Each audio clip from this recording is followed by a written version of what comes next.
or is that it? No, recording and transcription. There we go. All right.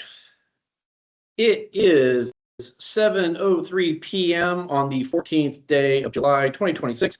As presiding officer, I hereby call this regular meeting of the Vernonia Rural Fire Protection Board of Directors to order. Please note this meeting is being recorded. Public comment will be accepted during the public comment section of the agenda. Please stand for the pledge. Where's our flag? Oh, there it is. I pledge allegiance to the flag of the United States of America and to the republic for which it stands, one nation, under God, indivisible, with liberty and justice for all.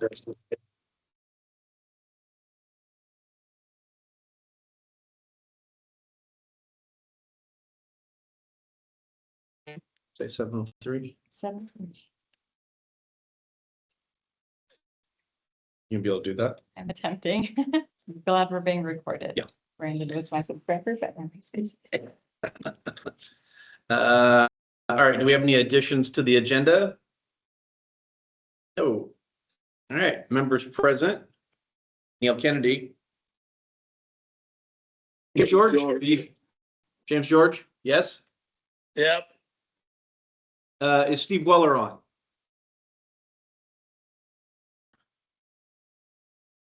Don? yes. And no Greg Amy. Brody, Fire Chief. Board Secretary Charlotte Tannery. Perfect. Thank you. We have no staff. We have an empty house. All right. Approval of the previous regular board meeting minutes. Did everybody have a chance to read those? We have a series of them, right? We had 3 of them. 3. So These are from May. I'll entertain a motion for the May 12 regular session. I move to approve the May 12th regular session minutes. Do I have a second? Neil. What's that? I'll second it. Thank you. Any conversation? James? Aye. Dawn? Aye. And Neil? Aye. Okay, now we have a quorum. Perfect.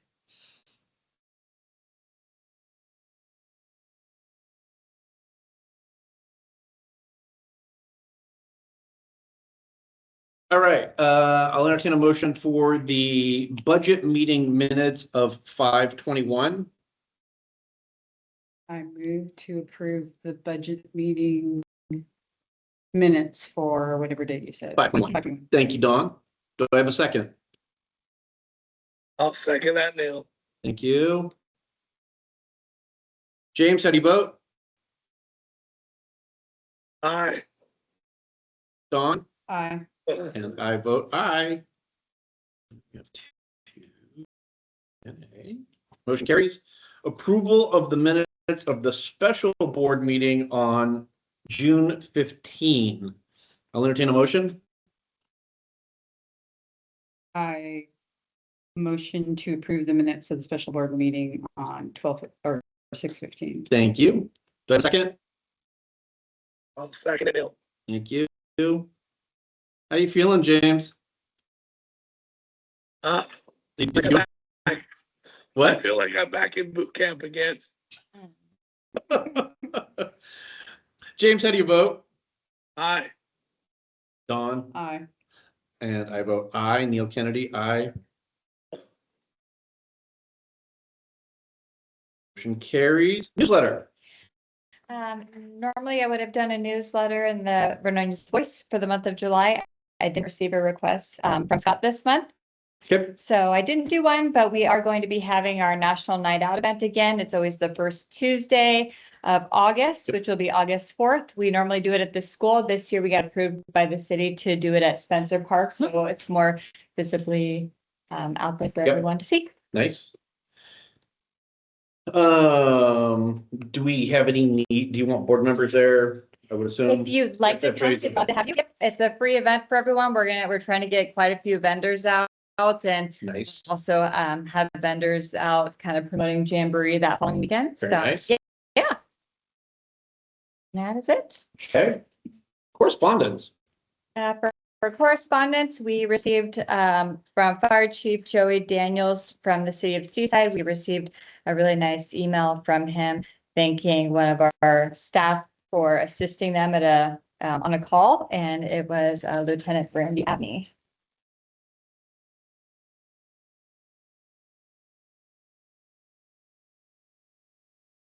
And that is the only correspondence that we have.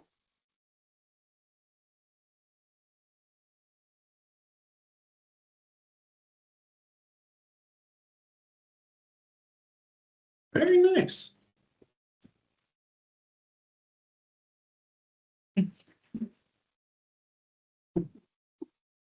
And that's all we have for That correspondence? is all we have. All right, moving on.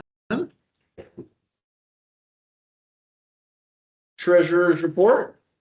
I had some large checks you'll see on the treasurer's report, a few of them that needed to be signed. Steve Weller was wonderful, came in. The largest one was just over 19,000. That was for our workers' comp for safe. The original invoice was 26,000, but I did an audit with one of their auditors about 6 months ago, and we had just shy of $5,000 credit, so it was 19,000. Nice. I have another audit with them scheduled for next week.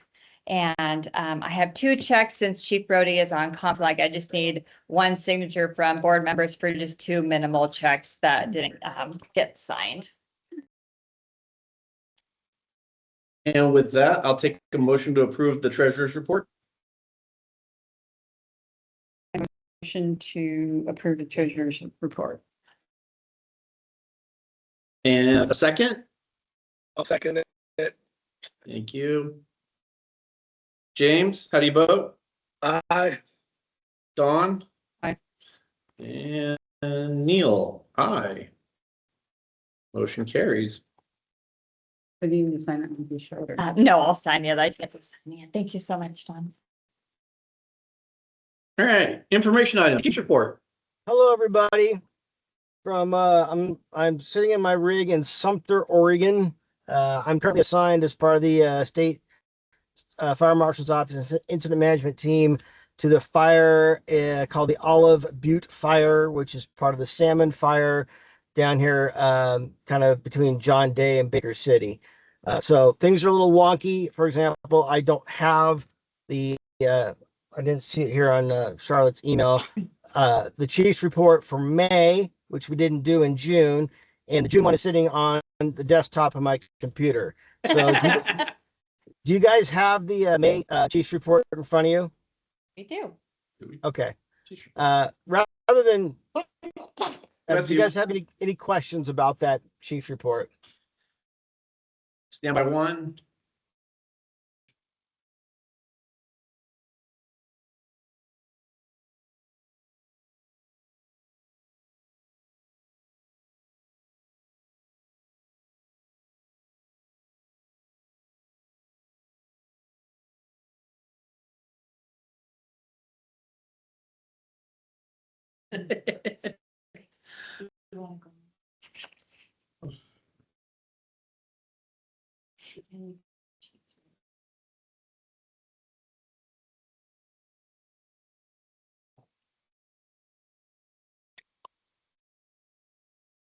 Chief, do you want to hit on the no update to the burning ordinance? What was that? I think it's in our new business coming up, isn't it, Charlotte? Yes, it is. Okay. And do you want to talk about the regional grant at all for comms equipment? Yeah, we submitted we put in as part of an entire county, all the fire districts put in for a regional FEMA Assistance to Firefighters grant. This is the same grant that we were successful with last year with the both the turnouts and the SCBAs. Putting in as a regional grant gives us more higher scoring potential when it's done at a regional level. This time, Columbia River Fire and Rescue is the lead agency putting in for the grant. We tagged on to that as well. This will provide us with brand new radios, which will benefit us in that we have a plethora of different kinds, makes, models of radios that are next to impossible to keep programmed up and work the same. And somebody's got to know how to operate 5 or 6 different radios. This will help us out a lot. In addition, they will have the capability for them to interface with our brand new SCBAs we just got, that'll provide for much clearer communications with the Bluetooth capabilities of the new radios. Nice. So the grant got submitted 2 weeks ago or something like that, and we should hear back in the fall. Okay. Yeah. Sounds good. Any other questions for Chief on Chief's report?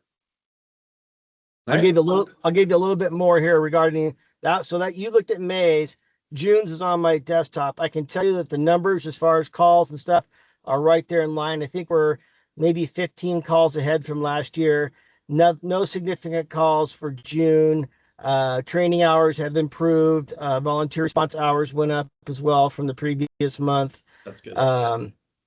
We hosted the Columbia County Volunteer Association dinner here last week, which all the volunteers from, well, all the agencies send volunteers to the once a quarter to a monthly or quarterly meeting where they have their own separate kind of organization, and we do a little training and they do some presentations, things like that. It was well received. Got some great food.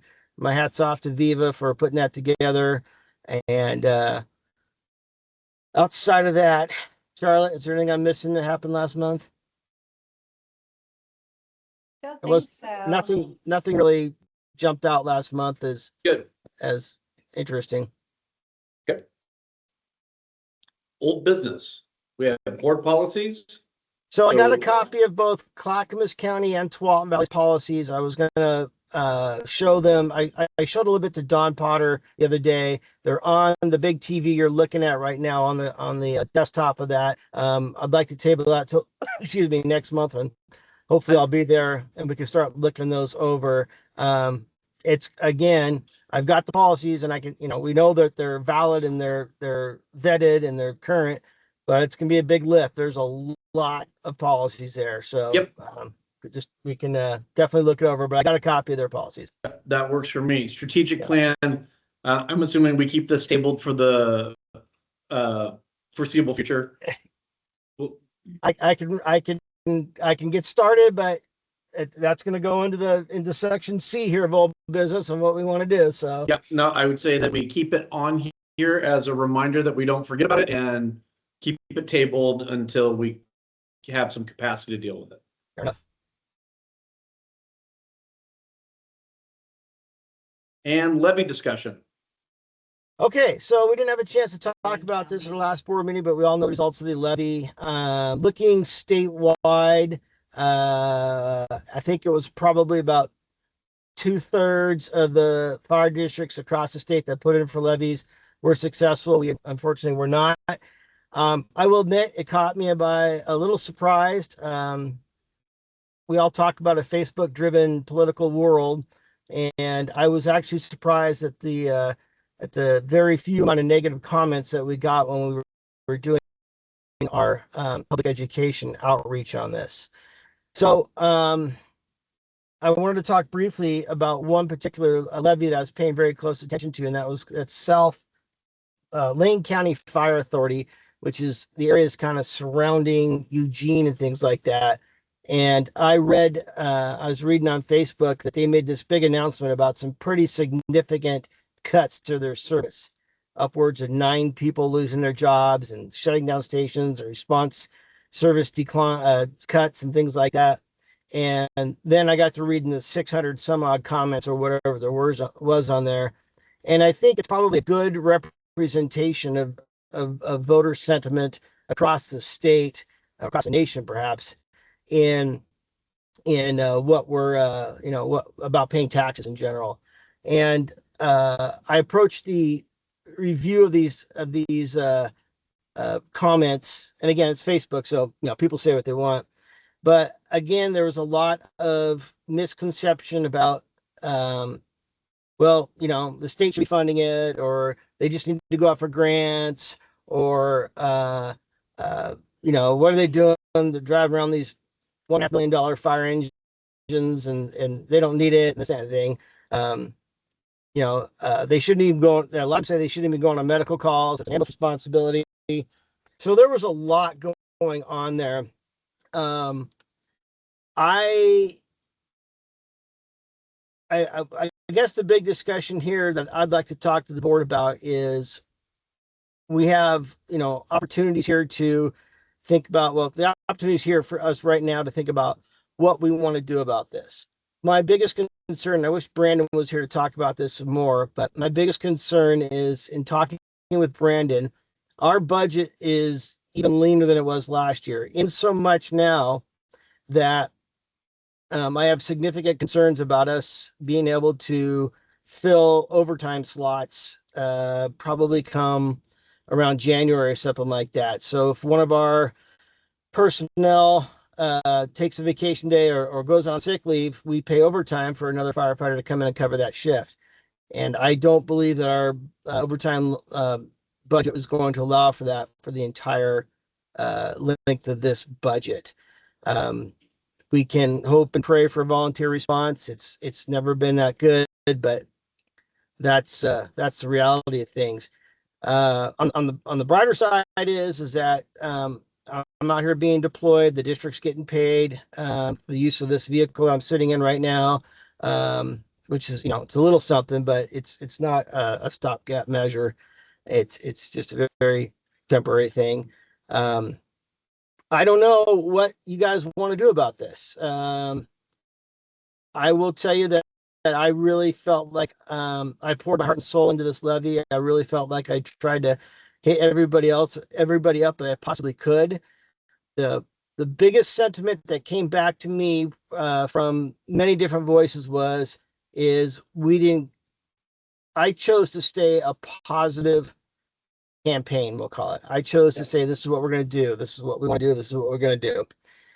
And it was brought to me that perhaps just maybe I should have said, if we don't pass this, this is the possibility. Yep. My biggest concerns is that if this voter sentiment sticks around, that we're going to come up in about 3 years to renew our current levy, which is $1.24 per thousand. And if that doesn't pass, you folks are in a world of hurt. I don't know what I don't even know if you'll be able to afford a full-time chief. I don't even even know about that. So I'm here for discussion. I think that I was actually on Facebook this morning and the Vernonia page and was listening to people complain again about the police department and everything. And it's honestly, I looked up every single name and every single name was people who have lived here for less than. Yep. And they need to be educated about what Vernonia is. And I don't know if that is maybe writing letters to the editor of the newspaper, in the coming months up to the levy, a question and answer thing. This question, well, this is why we need this. This is what, what's going on and stuff, because, like I said, they come here and they have these preconceived notions of what Vernonia should be like, and they're way off base. And I really think, go ahead. My question to you is, these people that are moving to Vernonia, I believe, are mostly coming from places that are bigger cities that are better staffed, and just have the assumption that when they call 911, a fire truck with 3 or 4 guys is going to pull up in front of the door 5 minutes later. Exactly. And, Yes. So I don't know. I don't know if those are the people who are voting us down or what. I don't know. So Chief, and I'll get into this when we get to the things not on the agenda, but in the last recent month, we need to really start thinking about us as Vernonia, because the county is in disarray. And like I said, I'll get more into it. Like we're by ourselves. So I think we need to push for a levy, because what I've seen, what the county is not going to be here. It's not just going to be us. It's going to be the county. Yeah, I heard from I won't say a reputable source. I'll say a Credible? source. A good, I'm just going to say somebody whose general opinion was, and I kind of respect this person mostly. He believes the counties become insolvent by the end of this budget year. Wouldn't surprise me. The other thing that we have to factor in is that we could be serious.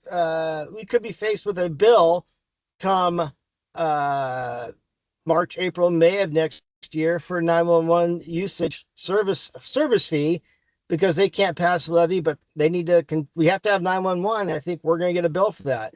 I think we've seen some numbers. Those were very preliminary. I think the numbers we saw were low. I think they were soft.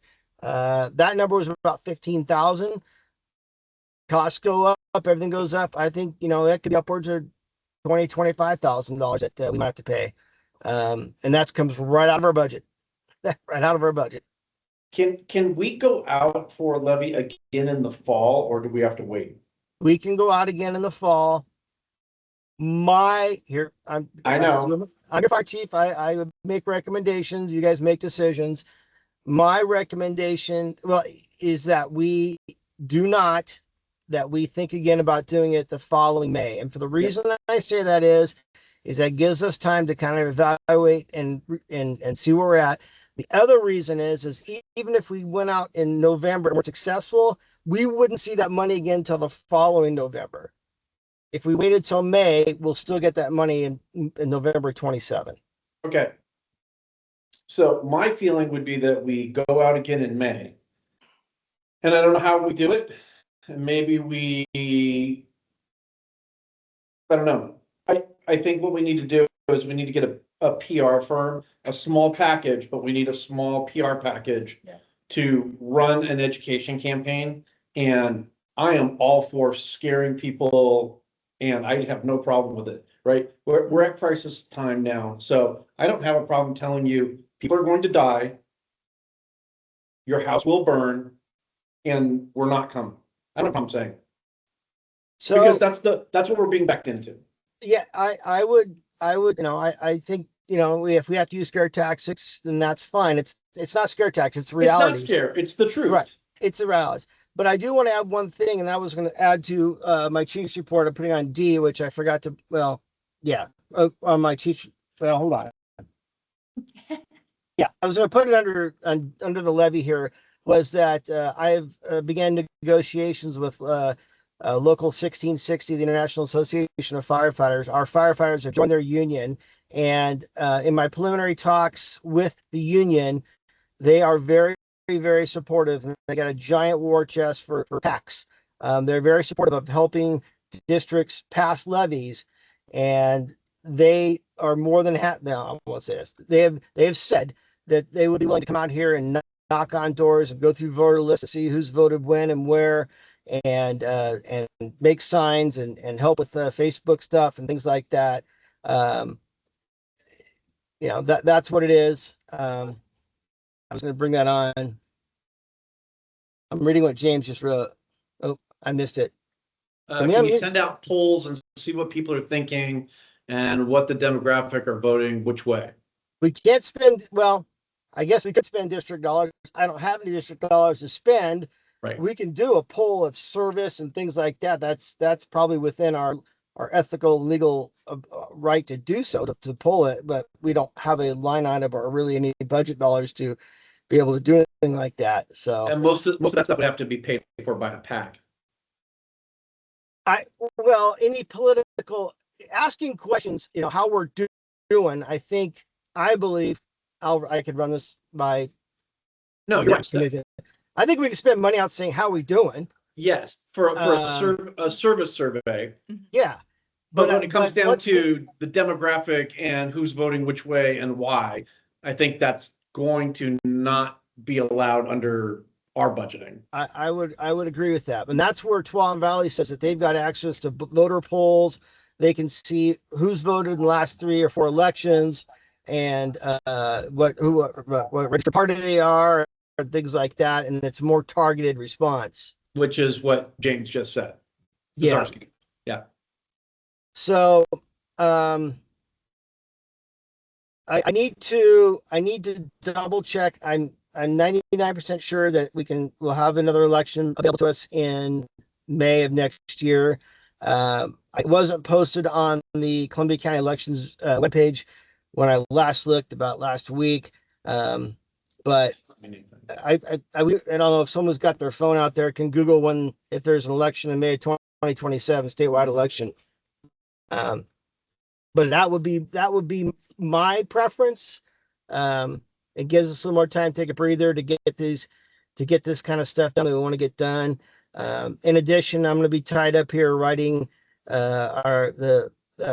putting together our side of the union negotiations. I'll talk about that just when we're done with levy stuff. But yeah. So I think you're right, Chief. I mean, I think going forward, we need to confirm that there's going to be a May 27 election, and then that needs to be our target. Does anybody I think so does too. anybody else think different?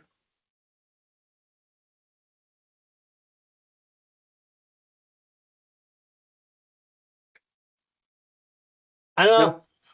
Yeah, no, I'm with you. We yeah, we are what we are. I do like I said, I have some concerns about us blowing our overtime budget and not doing it. One of the things that I mentioned at the preliminary union negotiations that Don Potter sat with me on was that we held back some money towards the end of our budget year, some of our overtime budget money. So most people take vacations in May and June. Kenny takes almost all of June off. That we'd at least have some money available to do that. Plus, if we had a big major emergency, something like that, I've got some overtime money available. I just don't want to take our line item for overtime down to 0 in January and not have anything left to pay people to come back in a crisis. Yeah. Okay. But that's a reality. I think we're gonna have days here with no firefighters on duty. Charlotte will be here during the daytime when she decides to stop getting herself hurt. That was a joke, Charlotte. Thanks. She raised the good hand too. And she gets to fill out the 300 form for OSHA, right, Charlotte? Correct. It has been submitted. There you go.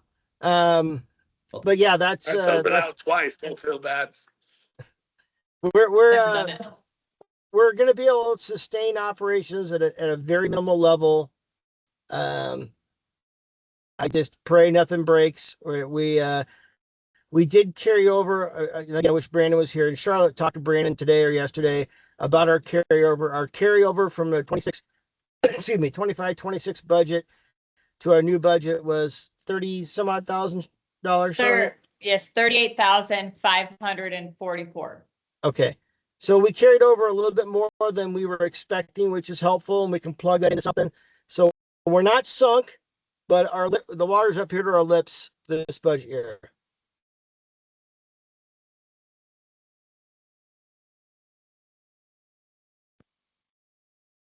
Okay. I don't believe that we would be able to sustain operations in 27, 28 budget. I do not think, especially if we get hit up by CCOM, it would probably cost some FTEs. Yeah, I would imagine so. Okay. Anything else on the levy discussion? All right. And I just wanted to bring you up to speed on the union issue, and Don can also speak to that. We had about an hour sit down with Local 1660, and we're beginning negotiations. I've got some emails from their union president to start looking at some articles. They want to give me like management rights, hours of work, things like that. One of the biggest things that I'm going to be pressing for, and they didn't seem to oppose the idea, was that I have the right as fire chief to adjust work hours as needed. So, say it's entirely possible Brandy could be leaving us the next, couple months, that needs of the district will force me to take people off 24-hour shifts and put them on 12-hour shifts, things like that. I just need to have the right to be able to do that. I don't think they seem to oppose that idea.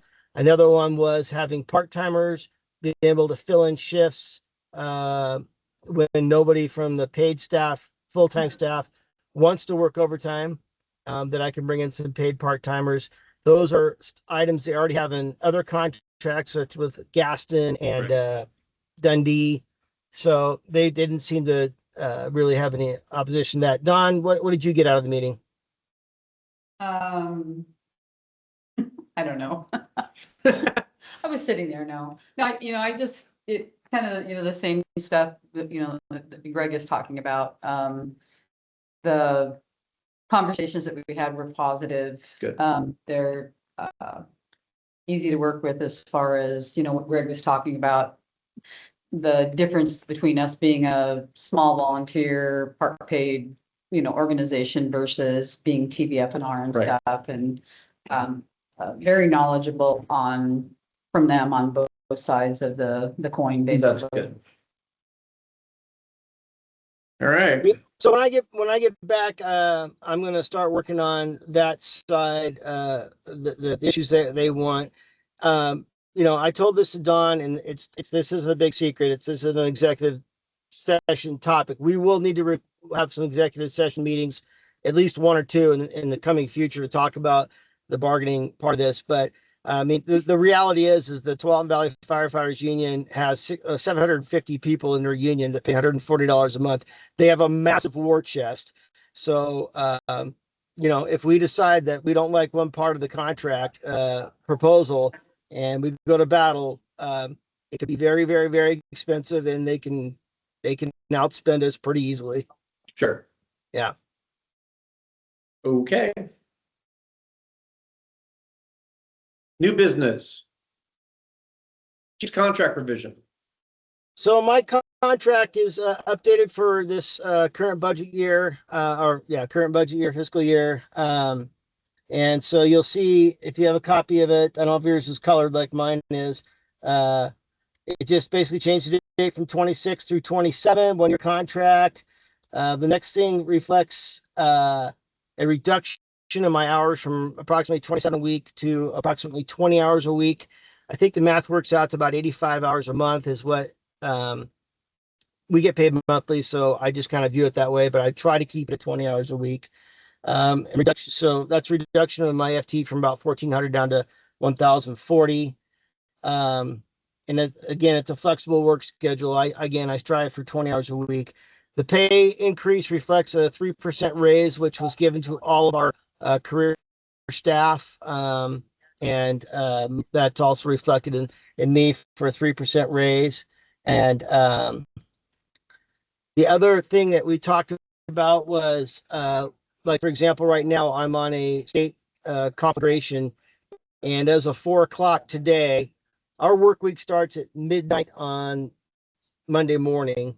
I've already gone past the 40 hours today at 4 p.m. I'm now on overtime for the rest of the time I'm deployed until Monday morning again. So that reflects my overtime rate, which, as a reminder, we will front that money. We will get reimbursed by the state. Sometimes takes 2 to 3 months, but we will be reimbursed by the state for both my costs as well as my backfill costs, whoever is going to be working for me in the office. And also this rig is getting paid $45 an hour while it's deployed. Yep. We pay for our gas to get here, but all the gas, like I just filled up my rig today, and that's all paid for by the state while I'm on scene. What else? Let's scroll down here. Everything else is the same. Going down here, there's the wages.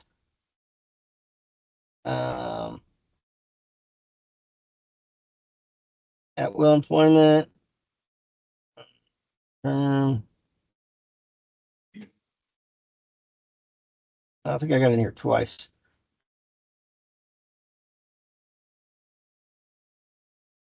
I only got pages 4 out of 8, Charlotte, on this email. Don't want to miss here. I don't go past page 5. Oh, wait. No, I do. Never mind. Yeah, it's there. I read it this afternoon. Let's see, where am I? You got the short version, chief. Okay. That's the It's only a same. part-time chief. Page 5, yeah. Page 5 is the same. Page 6 is the same. Page 7 is the same, and it also defines that I'm given time off to work on these mobilizations. So that's it. Those were the changes. Basically, time going from 2/3 down to 1/2, and the wage changes are reflected in there. Yep. Board, any discussion on this? Well, if everybody's in agreement, if everybody thinks it's okay, then I'll go ahead and take a motion on it. Just a moment before we do that. I gotta make Yeah. sure there's one thing in there. I'm looking. The health insurance stipend. Yeah. Is that in there? Wait, I don't remember seeing that. I know that's been agreed upon in a previous board meeting. It has been. I just don't remember seeing it in the contract, but benefits. Yeah, okay. It says there's section 6 benefits. It says health insurance stipend. That's not, it doesn't say what the dollar amount is, but that's already been approved by the board at Yeah. $675. Okay. Okay, that's it.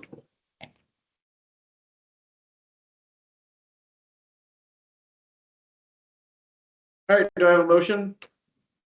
I move that we approve the contract provisions for Chief Brody, reducing the hours to 0.5 FTE and everything else in the agreement. Okay.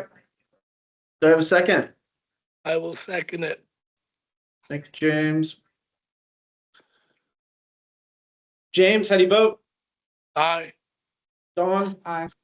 And Neil Kennedy, aye. Everybody else? Not available. Motion carries. Thank you. All right, CMW Books payroll contract renewal. Yep, this is with our service that we use for our payroll. From my 30,000 foot view, I've been very, very pleased with the way we do business with Cindy Warren. She's very familiar with the way firefighters are paid. She's these upcoming union dues and things like that. She knows all about it. It's the same union that they use in Klotzkanai. Charlotte may be the best person to ask her questions because she talks to her on the phone and I really don't. So He's wonderful. Yep. No complaints? No complaints.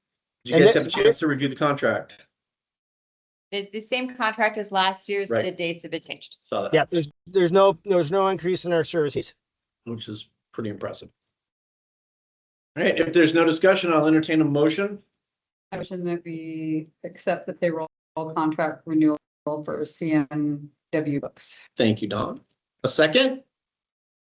I'll second it. Thank you, James. James, how do you vote? Aye. Dawn? Aye. And Neil Kennedy, aye. Motion carries. All right. Rebecca Price engagement letter. Yeah, this is the same auditor we've been using. Just reviewing the contracts. Yeah, we've been very happy with her. She's found some things and called us out, the little minor things that we needed to clarify and fix up. And I believe that everything that business we've had with her has been great. And the contract is it the same amount as last year, Sean? 8,500?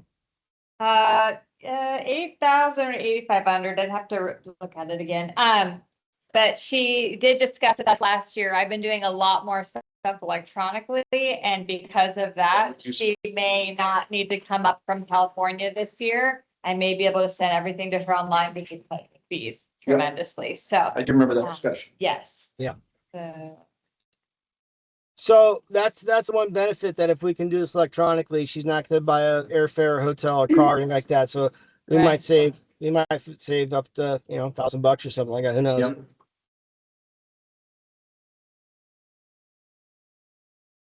yeah, 8,500, chief. Yeah, that's what I thought. If there's no discussion, I'll entertain a motion. I move that we approve Rebecca Price, in her capacity for the next fiscal year. Thank you. Do I have a second? I'll second it. Thank you, James. All right, vote. James, Aye. Dawn, Aye. and Neil Kennedy, aye. Motion carries.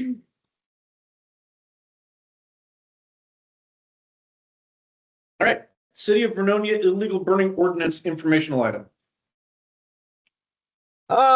So the city approached me 4 or 5 months ago about a burning ordinance, and I said, you know, we would support that because as it stands, we're not law enforcement officers. We don't have the legal authority to write citations, and it's pretty well known around here about from the community that that's how it stands. We show up, we say you're breaking the rules, and put it out.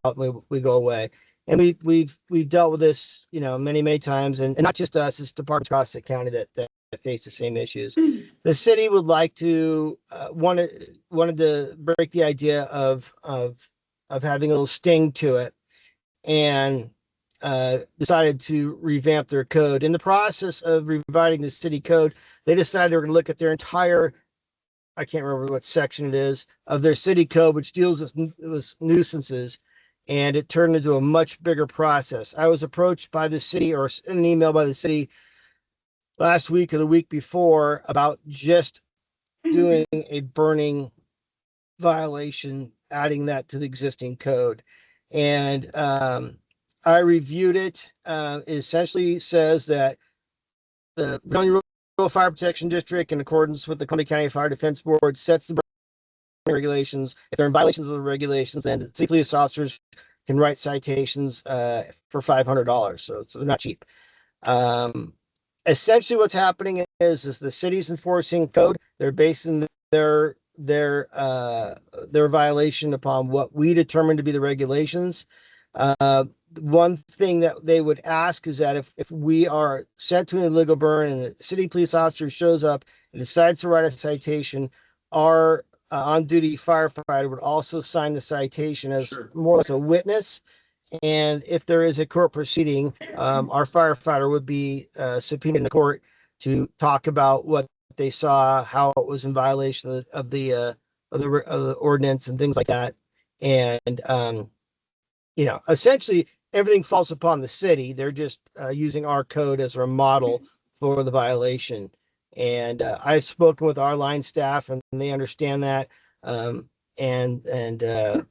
think it's a good idea. They can't enforce outside the city. That's something they want to approach later on. There are some ORSs out there which they want to explore to see about doing that, but right now they're just going to make it a city code violation. July 20th, they're having a board meeting, a council meeting, and have asked me to participate in that. I will, to give my input on that. And that's where we're at. Right. Hi, Brandon. Cheers. So who are, I may have missed it, but who are the people that are actually writing the citations? Law enforcement. Law enforcement? And just countersigned by the fire officer on the scene. Okay. Just making sure that it's not. We would, That go out we with would, the chainsaws over their head and cut things down without project. yeah, we would, you know, be taking pictures for evidence. They'd be stored on our database. And I've asked our lieutenants, probably have to give them a lesson on specifically on how to write kind of a more enforcement type report. Yeah, they don't usually do that, but I've written thousands of them, so I can easily give them lessons on how to do that, how to properly document that sort of thing, so they have something to refer to should they get called into court. Good. I like it. So as it stands, then no change for anybody outside the city. Right? No. This is within city boundaries only at this point. City boundaries only. Okay. This is probably something that I'm gonna have to bring up at the county fire defense board to see what their take is on that, because even the city officers have said, if it's outside the city and we could find a ORS that they can write under, they'd write it and cite it into justice court in Vernonia anyway. But we have to explore that some more. Okay, sounds good. Audience participation. I see no audience. James Bizarre, James Pazarski, anything? he can unmute himself. He should be able to. He's typing. Oh, no, no. Good to see you, James. He typing. You said no, okay. Oh, did he? Yeah, answered at Up above. 7:38. Oh, there it is. Okay. Items not on the agenda, open to public, board, and staff participation. Yeah, Agenda Neil, What was that? I have something. Oh, let's have it. So first off, I was asked to apply for Columbia 911 board. I did not get it. As of right now, all board members live either in St. Helens, Warren, Scappoose, or Rainier. There's absolutely no representation from up here. Doing research on their board, I hate to say this, but they are very dysfunctional. They're spending money to protect people's feelings from being hurt. So I think as a board, we need to be very cautious and very in tune to what they are doing because, you know, I watched somebody, they spent $10,000 on an attorney to look up constitutional law. I mean, over an ORS that is already established. I mean, they're wasting money left and right. So I think as a board and not having any representation from Vernonia, we need to constantly be looking in on them and finding out what they're doing because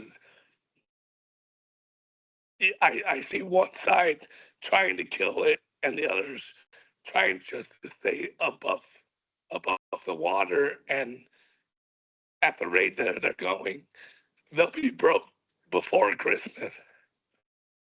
And that's something that we need to look into going into looking at our own levy because we're going to be left by ourselves, us and Mist. It's not the greatest situation down there. Like I said, it's a constant battle between all of them. I told Chief, I said I'm glad I'm a part of this board because we don't fight. You know, there's open discussions. I mean, I was on the board and listened to Brandon talk about his budget. So I don't know how that same board member can come in and turn down the budget when they were there the entire time listening about the budget. So it's things like that, and not having the representation from up here that we're going to be left. And it scares me because, like Chief said, they might not make it to next year, and it's just due to poor spending over stupid stuff. And then on another note, next month I'll be also doing online because I have surgery on the 3rd. Yeah. Other than that, that's all I have. I just got a couple comments on that. And the first comment I'm going to make is that I'm going to be very, I'm going to play very close to the chest on questions you might ask me about things going on at 911. And probably some of you know there's personal reasons for that. So I got to play close to the chest on that. But I will say this. I don't know Shelley Hennessy personally. I don't know if anybody in that room does. She was the 911 director that just resigned from 911 board. And she might be somebody that we could extend an invitation to come to a board meeting and talk about what she knows. She'll know even more than I would about things going on at 911. And, perhaps if somebody in that room does know her, Donna, I don't know if you know her or not, but yeah, maybe extend an invitation to see if she'd come talk to us about her experience on the board and her thoughts and, something like that. But It's not even you, Chief, that's doing research on the board from January up until the recent board, but it's in chaos. It's in absolutely chaos. yeah. And again, I don't want to say too much, and I think most in the room probably know why. So I'm just going to leave it at that. So I would suggest that we add Columbia County 911 to as a informational agenda item for our next meeting to discuss when hopefully our entire board is here. So I don't want to be the one to make that presentation, Neil. No, this is just a conversation among the board on what Okay. to do with it. It needs to You're be- not involved. I've done a lot of research into the board going up to the appointment. So, I mean, if I have to, I can come in and make a presentation about it. I mean, it has nothing to do with chief. It's dysfunctional. It's out of control down there. And I just So- see them going broke for no reason. There's a guy that opposes the 911 center vehemently. On. And he's on the Facebook. board. What's that? And he's on the board. Yeah, and I mean, there's a lot of stuff coming out from him that I kind of looked at like, really, and the more I kind of check into it, the more, yeah, what he's saying is kind of true. So, I mean, the bottom line is that this makes me very angry because we're not called for nowhere for, we are, we're called for nowhere for a reason, because literally we get no representation from Columbia County whatsoever, usually, no sheriffs out here, no 911 representation, no county works people. Yet we pay the taxes to have all that. Yep. And for us to not be able to have somebody on the 911 board to represent this part of the county and lump us into Warren and places like that, I don't think that's right at all. I agree. So does that work for everybody to have a conversation around it during our next board meeting? When more of our members are here? Yes. I think that's what we need to have, because that's going to determine a lot of what we go forward in May with. Yeah. It'll inform it, that's for sure. Who makes up the boundaries for the different districts of this They were- county? They were formed in 1989 when they formed the 911 district. 911 districts are very rare in the state. There's only, I think, 3 or 4 of them, Yep. maybe 5. And by state law, they have to have zones. They have to have zones. We don't. I mean, all of our board members are elected at large, but for some reason, when they created the ORS, established 911 centers for special districts, they were required to have zones. And the weird thing about the Vernonia and this zone is that there's like this strip of land that extends down into Warren, and don't know why. It goes like parallels down Scappoose Highway down to Warren and eats up a little chunk of that. And then that's where the one that the board selected to fill the remainder of Shelley Hennessy's position was chosen from. Thanks. All right. Anything else? Any agenda suggestions other than further discussion on Columbia County 911? Okay. Go to the order. We have surplus 3 Husky chainsaws. You want to talk about that, Chief? We ended up replacing 3 very old 25, 30-year-old chainsaws. We purchased 2 brand new steel chainsaws that are much lighter and more modern and promise to start and don't require an elephant to start them. So they essentially, they had no value, and they weren't going to do anybody any good. So in return for a year or so ago, when LC Vine Maple gave us somewhere in the neighborhood of like 10 radios, I went ahead and surplus them and donated them to LC Vine Maple Fire. Nice. Law enforcement response to people in crisis. Yeah, this is going to be a hot button topic. I'm not sure. I didn't get a sit in yesterday at our county fire defense board meeting, but I'm going to find out what the results are of that. So here's what's going on with law enforcement people in crisis. Basically, there's been some some case law come out of the Ninth Circuit Federal Court saying that law enforcement really has no reason to interdict in people who are not committing a crime, and putting a bullet in your head or slashing your wrists or overdosing on medications or whatever it might be, Not a governmental problem. it's not a crime. If a 17-year-old kid is losing his mind and destroying his bedroom, it's not a crime. Yet the parents are calling 911 asking for help. And, you know, the 17-year-old kid's a great example. They want him taken for a mental evaluation, a mental hold or whatever. And the cops say, we're not coming. And there's no crime. And they further that by saying that we're not security guards. That's not our job. Our job is to enforce the law. And we can't go around acting as security guards for EMS. They sympathize with us entirely. But it's believed that having police officers show up at these scenes and secure them before we go in many times can escalate the situation and make it worse. So this is going to put us in a jam where we get called these potentially hazardous situations. And in the past, where we normally stage and wait law enforcement response to secure the scene, they just might not be coming. So I've made it very clear to my troops.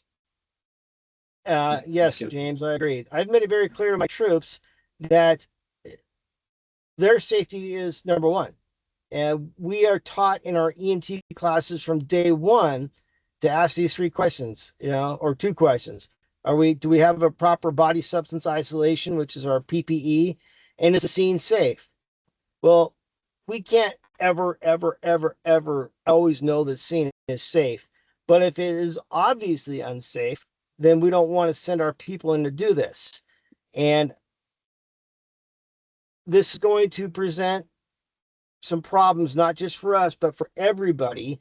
What this is going to look like for us going into helping people in crisis. I don't want to get my guys hurt, and I've made it very clear to them that they might just, stage until the cows come home. If we get called to a person that's in crisis and they're a potential threat, I might just have my guys stage here in the station, stage in quarters. And if another call comes out, they're going to go take that call. And when the scene's safe, then another crew can come up from who knows where to take that call. I just don't feel comfortable in sending my guys into unknown situations. This is still being battled out in the courts. I believe it's being challenged. It might make its way out up to the Supreme Court. I don't know. But law enforcement in Columbia County has taken this position that if there's no crime being committed, there's no reason for law enforcement to be there. So I'm giving the boards a heads up that this could potentially be lawsuits. I think Columbia 911 is going to take the brunt of this with people calling, asking for help, and they're going to have to tell people, sorry, nobody's coming. I just wanted to put this on the board's radar. So, it's kind of interesting that you say that, Greg, because the latest mental health classes that I've taught, we're going away from that love everybody type of an attitude to literally, if you're in a situation like that is you don't feel comfortable or whatever, it's we're first, you get out of there type of a thing. Yep. So they're really heavily teaching that now. My other comment that I wanted to make is it's kind of interesting because my last site call that I ran at Amazon before I retired, when I called 911 on a guy that walked into my office and said that he wanted to kill himself and everybody in the building, I called 911 and all I got was PD. they talked to him for a little while and then they called the crisis unit in. And that's how they do it over there now. They don't even send EMS anymore for those. Which is really kind of interesting because I think most of the time that people are in crisis, they're calling to ask for an ambulance. They don't want the cops there. Right. Yeah, well, no, and I agree with that because the bottom line is that these two officers walked in and I have the utmost respect for, I've worked with PD 46 years, and that was the first call that I ever ran that they left a very nasty, bad taste in my mouth. They're very good with the patient, but just the way that they treated the rest of the people that were around the situation and stuff was not okay, which makes me have concerns, Yeah. but that's the way they do it in Washington County.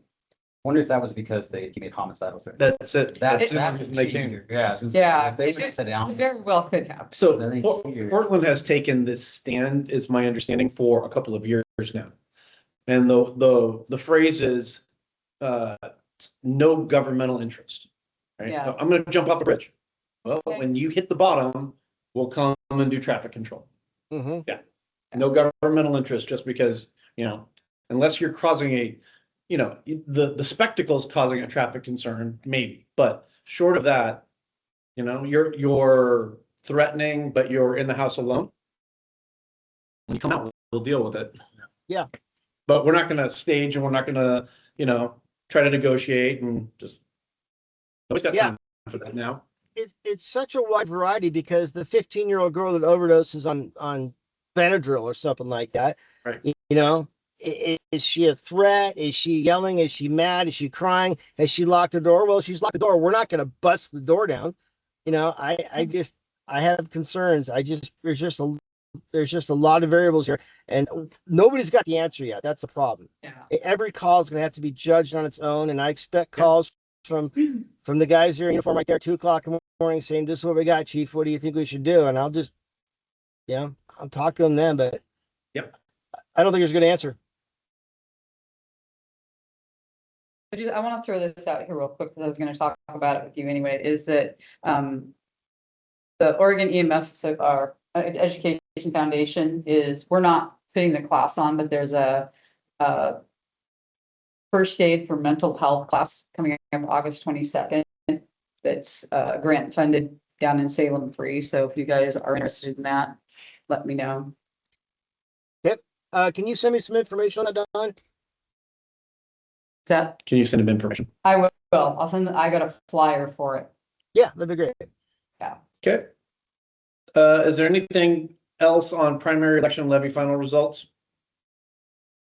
The only thing I can say about that is that I noticed that another fire district actually made a board resolution accepting the results from the county. I'm gonna have to find out if we really are legally required to do that. They did. So there might be something real quick on the next board meeting that we have to do a resolution accepting the results. Okay. Summer seasonal staffing.